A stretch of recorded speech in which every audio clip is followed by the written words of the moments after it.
지난주 미국 FOMC 회의에 따른 환율 정밀 분석을 하고 거기에 따른 관심 종목 살펴볼게요. 이번 영상 반드시 보도록 합니다. 우리 환율에 가장 영향을 미치는 것은 역시 달러의 움직임입니다. 그러면 가장 먼저 달러 인덱스가 어떻게 구성되어 있는지 한번 보도록 할게요. 달러 인덱스는 1973년에 만들어졌고 6개 통화로 만들어졌습니다. 그 중에서도 유로화가 57.6%로 가장 큰 비중입니다. 따라서 유로화의 움직임이 달러 움직임에 영향을 준다. 그러면 유럽중앙은행 정책회의 그리고 미국 FOMC 회의를 분석하면 달러의 움직임을 예상할 수 있겠죠. 환율은 기본적으로 이렇게 봅니다. 어떤 나라가 금리를 인상을 하게 되면 환율은 강세로 갑니다. 반대로 금리를 인하를 하게 되면 환율은 약세로 갑니다. 쉽게 말해서 이자 더 주면 돈이 몰리고 이자 늘으면 돈이 빠져나간다. 이렇게 보면 됩니다. 따라서 금리를 인하를 하게 되면 약세, 인상을 하게 되면 강세, 이걸 가지고 정책회의를 한번 바라봅니다. 정책회의 한번 보게 되면 먼저 미국 정책회의입니다. 미국은 5월 FOMC에서 금리는 동결을 했고요. 대신 미국 경제로 보면 3월 소비자 물가가 3.5%로 상대적으로 높습니다. 물가가 높다는 것은 금리 인하하기는 어렵다는 거고 1분기 경제 성장률이 1.6%로 좋게 나왔습니다. 즉 금리 인하할 확률이 낮다는 겁니다. 따라서 미국은 6월 FOMC에서도 기준금리를 동결할 확률이 높고요. 유럽 같은 경우 유럽은 3월 소비자 물가가 2.4%로 미국보다 1% 더 이상 더 낮고요. 물가가 낮으니까 물가가 안정됐고 반대로 1분기 GDP 경제성장률은 0.3%밖에 되지 않습니다. 경제성장률은 약하다. 물가는 안정이 됐다. 이런 경우들은 금리를 인하해서 경제성장률을 높일 확률이 높죠. 따라서 유럽은 6월 회의에서 금리 인하할 확률이 높습니다. 그러면 이 얘기는 어떤 얘기냐? 이렇게 보면 됩니다. 미국은 금리를 유지하는데 유럽은 금리 인하하면서 유로화가 약세로 간다. 그러면 유로화가 약세로 가면 달러 인덱스의 50% 이상 비중이니까 달러는 상대적으로 강세를 유지한다. 즉 이게 올해 달러는 상대적으로 강세를 유지하게 됩니다. 달러가 강세를 유지하게 되면 우리 원화는 상대적으로 약세를 유지하게 되죠. 우리 금통위, 4월 금통위, 우리나라 금통위도 한번 보도록 할게요. 4월 금통위를 보게 되면 우리나라도 금리는 동결을 했는데 우리나라 4월 소비자 물가가 2.9%로 그래도 3% 이하로 안정이 됐고 1분기 때 깜짝 경기가 좋아졌습니다. 1.3%로.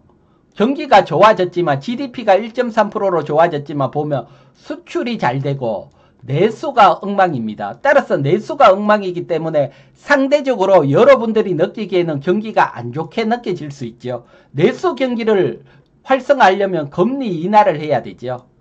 4월 FOMC에서 한국은행 총재가 미국하고 상관없이 우리나라 금리 결정을 한다 했죠. 그래서 미국은 한 12월에 금리 인하 가능성이 있는데 우리나라는 그전에도 금리 인하할 확률이 높다. 즉 우리나라도 이런 약세에서 계속 유지가 된다 올해 이렇게 보시면 됩니다. 따라서 환율이 우리나라 환율이 올해는 계속해서 약세권에 머물고 있다. 그러면 환율 약세가 되면 사실 대세 상승을 기대하기는 쉽지 않습니다.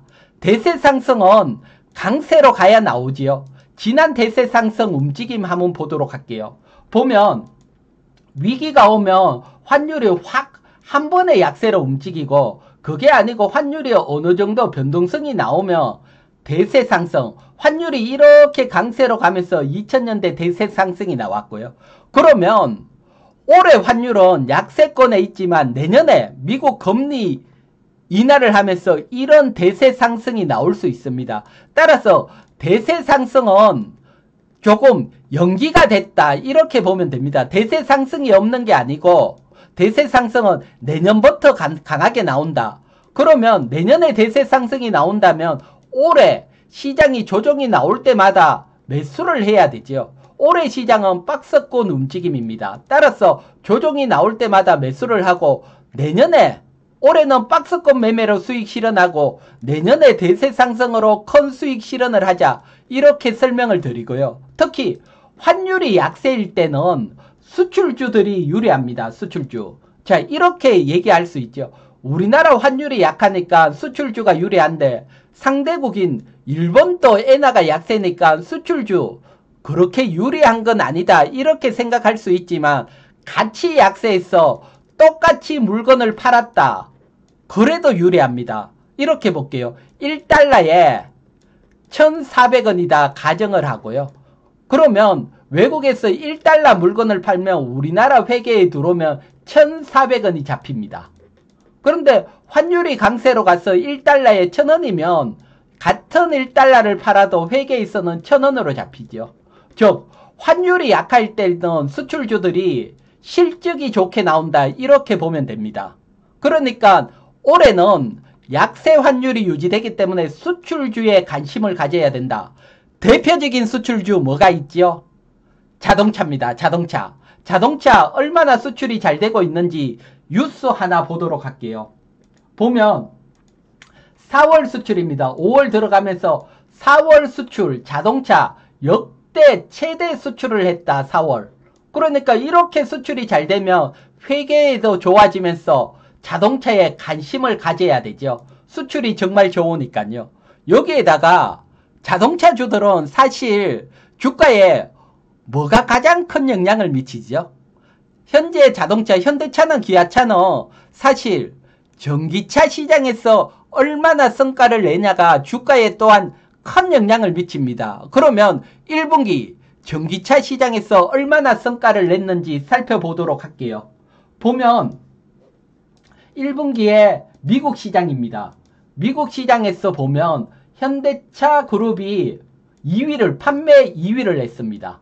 엄청나게 잘 전기차 시장에서 선전을 하고 있다는 거죠. 이 또한 주가에 큰 영향, 상승 영향이고 여기에다 우리가 잊지 말아야 될 게 지금 전기차 판매를 할 때는 IRA 법안에 따라 보조금을 받지 않는 상태에서 2위입니다. 2위.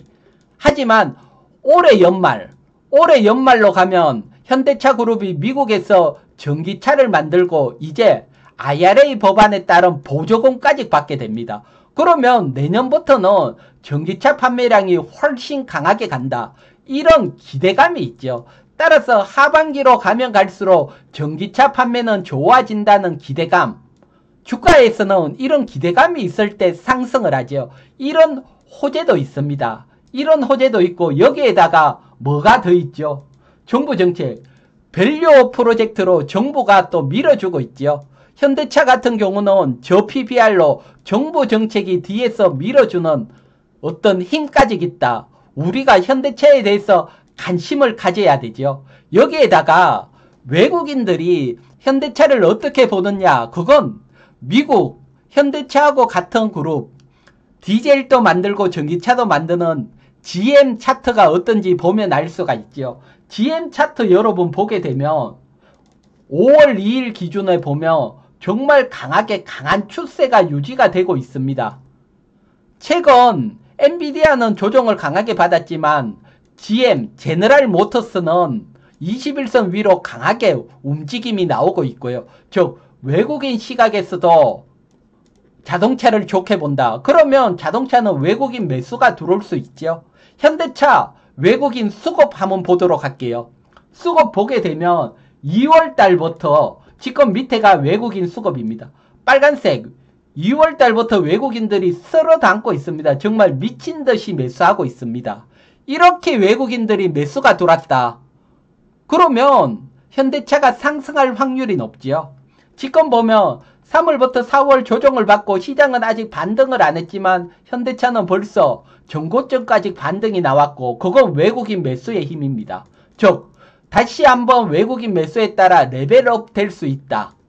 현대차에 대해서 관심을 가져야 되고요. 여기에 실적을 예전 크게 상승했을 때하고 실적을 한번 비교를 해볼게요. 실적 비교를 하면 이렇습니다. 지금 보면 먼저 자동차 판매량입니다. 참고적으로 설명을 드리면 현대차나 기아는 매 영업일 첫 번째 영업일 날 자동차 지난달 자동차를 얼마나 팔았는지 공시를 하게 됩니다. 4월 자동차 판매량을 보면 작년 4월보다 3.3% 더 팔았습니다. 작년도에 자동차 실적이 정말 좋았지만 올해 더 많이 팔고 있다. 더 좋게 나올 수 있다는 거죠. 그래서 4월에 많이 팔렸고 5월, 6월까지 많이 팔렸다. 그러면 자동차주 강하게 움직일 수 있죠. 일단 4월 오케이 잘 나왔다. 매수 관심을 가져야 된다. 이렇게 보고요. 그리고 실적 측면 전체적으로 보면 과거 자동차 실적이 정말 좋았을 때 2021년, 2022년, 2023년 이때 EPS입니다. YOY 기준 EPS보다 작년 2023년 EPS가 훨씬 좋았죠. 실적이 훨씬 좋았죠. 하지만 정권사에서는 올해 원화가 강세로 가고 수출이 둔화될 거다. 그러면서 올해 실적이 한 24% 나빠질 거다. 이렇게 예상을 했지만 예상이 보기 좋게 빗나갔지요. 정권사 예상은 빗나가는 게 많습니다. 올해 환율이 약세로 가고 수출이 더 잘 되면서 올해 실적도 좋게 유지될 수 있죠. 그러면 2021년, 2022년, 2011년, 2012년, 2013년 이때 실적보다 지금 실적이 훨씬 좋아진다. 월봉 차트로 한번 볼게요. 현대차 월봉 차트. 월봉 차트입니다.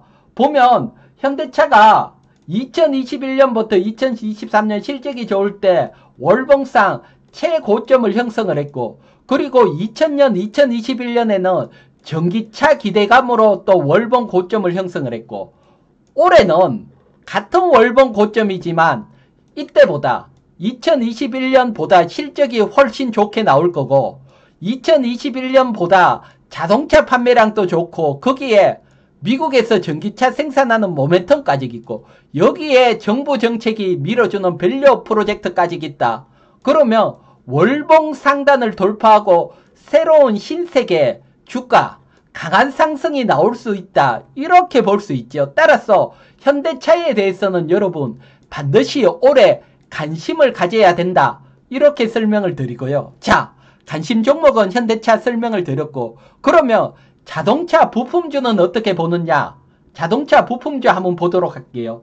자동차 부품주들 중에서도 작년에 호실적 나오고 저 PBR 종목이고, 미국 현대차 그룹이 올해 자동차 생산에 따라 같이 미국에 진출돼 있는 기업, 이런 기업에 관심을 가져야 되고, 특히 저 PBR 정책이 나왔을 때 강하게 상승했던 종목, 성화이텍, 서현이와 PHA, 요런 종목에 관심을 가져보시고요. 그리고 중요한 거, 이런 중소형주 매매에 있어서 중요한 건 뭐라 그랬죠? 중소형주 매매는 공시를 통해서 돈이 움직이는 기업을 찾았을 때 크게 간다 했죠. 그런 기업 어떻게 찾는다 했죠? 그렇게 찾는 것 방법은 이렇게 제가 여러분들에게 친절하게 제가 25년 금융시장 노하우, 핵심 기법, 공시에 따른 핵심 매매 기법 설명을 다 드렸고요. 10배 이상 크게 가는 방법, 소액으로 어떻게 하면 부자가 되는지 설명을 드렸고, 계좌 인정 기법 적용까지 설명을 드렸으니까 여기에 대해서 반드시 공부를 하시고요. 여기에 공부를 하셨고, 종목, 이런 종목에 궁금하신 분들은 여러분 이희건 경제TV 유튜브에 들어오시면 채널 가입이라는 버튼이 있습니다. 가입이라는 버튼.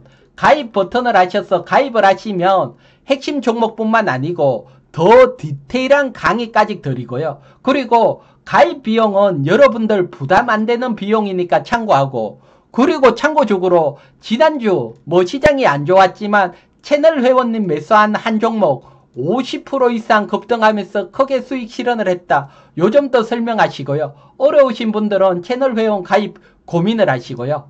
자, 오늘은 여러분 제가 환율 정밀 분석을 해드렸죠. 관심 종목 현대차 설명을 드렸고요. 그리고 늘 구독자 여러분님들에게는 늘 감사합니다. 감사합니다 댓글 하나에 힘이 빵빵 나고, 감사합니다 댓글 좋아요 클릭 한 번에 힘이 나니까 그 점 감사하고요. 제 영상 처음 보시는 분들은 구독 필수입니다. 구독해 주시면 올해 저와 함께 부자의 길로 동행하시기 바랍니다. 자, 회원 여러분, 이번 주도 모두 성공 투자하시기 바랍니다. 저는 이희건이었습니다.